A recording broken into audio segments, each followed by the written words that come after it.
814 centimeters in feet? First of all, we need to know the value of 1 centimeter in feet. It's always 1 centimeter equals 0.03280839895 feet. Now we have to multiply 0.03280839895 by 814.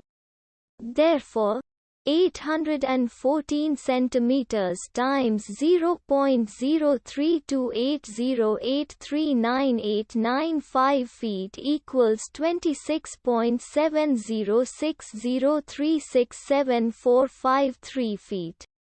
So, in other words, 814 centimeters equals 26.7060367453 feet. We hope you have enjoyed this video. Please like and subscribe to our channel for more videos like this.